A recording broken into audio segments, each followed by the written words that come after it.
Queridos, vamos agora seguir para a parte final da nossa análise. Chegamos, depois de todo esse percurso histórico, normativo, jurisprudencial e doutrinário, a um ápice no processo do reconhecimento dos crimes contra a humanidade pela primeira Corte Criminal Internacional permanente da história. Tribunal Penal Internacional, também com sede em Haia. Vamos aqui diferenciar, hein? Na cidade de Haia, na Holanda, 3 cortes importantes foram instaladas. A mais antiga, Corte Internacional de Justiça, o órgão judiciário das Nações Unidas, que julga litígios entre estados. E que todos os membros das Nações Unidas reconhecem a sua jurisdição, podem utilizá-la para resolucionar conflitos. Vamos falar dela mais adiante, ela tem função consultiva, não apenas jurisdicional. E pode também julgar questões de direitos humanos. O Tribunal Penal Internacional, a partir da assinatura do Estatuto de Roma, também fica em Haia, na Holanda, e o Tribunal Criminal Internacional para a ex-Iugoslávia também teve sua sede em Haia, na Holanda. Ok. Vejam lá. O artigo 7º do Estatuto de Roma estabelece as condutas puníveis como crimes lesa humanidade ou crimes contra a humanidade. Então, evidentemente que nós partimos da principal, a básica, né? O homicídio. O homicídio, desde que inserido num contexto de ataque generalizado e sistemático contra a população civil, seja em tempo de guerra, seja em tempo de paz, lembrando que quando a ideia de crime contra a humanidade começa a surgir na primeira metade do século XX, exigia-se um conflito armado, etc., mas isso já não existe mais. Né? O homicídio cometido contra um civil, por exemplo, por um grupo paramilitar, que está atuando sistematicamente contra toda uma população, é crime lesa humanidade. Entra aqui, por exemplo, o caso Vladimir Herzog, Manuel Fiel Filho, todos mortos no doicode de São Paulo. Não é? Pelo doicode de São Paulo, passaram em torno de 5.000 pessoas, e a cifra de mortos lá é de 57 mortos, não é? Sob tortura. Não estou aqui contando desaparecidos nesse período de exceção. Mas fato é que temos aqui o homicídio como a primeira conduta, uma das principais. A escravidão também aliás, é um fato antigo na história da humanidade, os espólios de guerra, não é isso? Como você sabe, mas no século XX a escravidão ela ganha contornos de instrumento de eliminação do outro, daquele que é julgado diferente, inferior, o trabalho até a morte. Então, por exemplo, nos campos de extermínio nazistas, Auschwitz, Birkenau,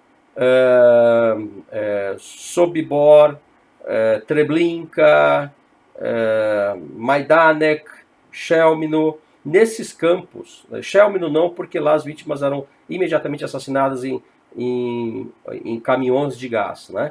Mas nos outros campos, as vítimas 70% do grupo que chegava era enviado direto às câmaras de gás, enquanto os outros 30% eram selecionados para trabalhar até a morte.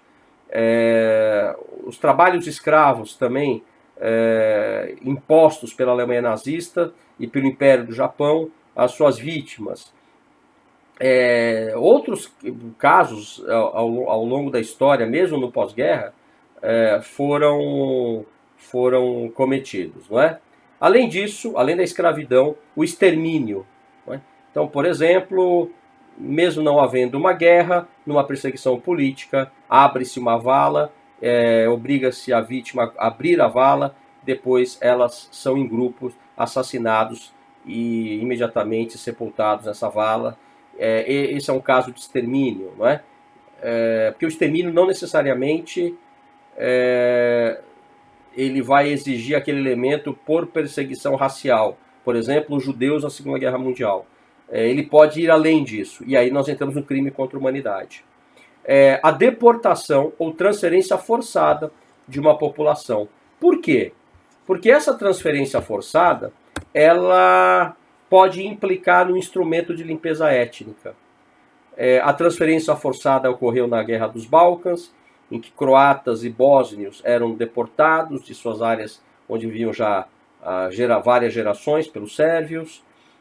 Crianças indígenas, durante o sistema de exceção no Brasil, a ditadura instaurada em 64 por golpe, transferiu essas crianças à força em aviões da FAB. Leiam lá o relatório Figueiredo, que está exposto no site do Ministério Público Federal.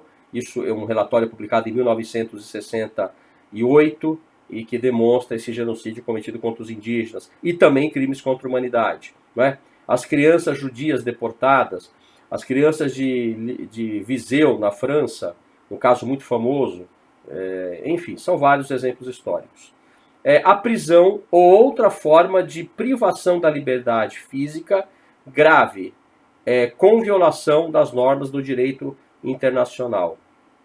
Então, submeter o indivíduo preso a situação de crueldade, sem comida, sem água, sem roupas contra as intempéries da natureza, por exemplo. A tortura, evidentemente, a tortura que é largamente implantada no Estado nazista e no Estado fascista, e também no Estado stalinista, e que será usada como inspiração no pós-guerra para, com o mundo polarizado pelos países satélites que perseguiam seus opositores políticos. Não é? A tortura foi sistematizada e institucionalizada no Brasil a partir da ditadura, primeiro com a Operação Bandeirantes, depois com o DOI-CODE, e este modelo é exportado, por exemplo, na Argentina. Tivemos a Escola de Mecânica da Armada, a ESMA, um verdadeiro campo de extermínio. Hoje é um lugar para visitas, um memorial, um centro de pesquisas e também a sede de direitos humanos do Mercosul, em que as pessoas eram violentadas, estupradas, torturadas, tinham seus bebês sequestrados. São 500 bebês, né? É um caso muito conhecido. A Argentina chegou próximo ao genocídio.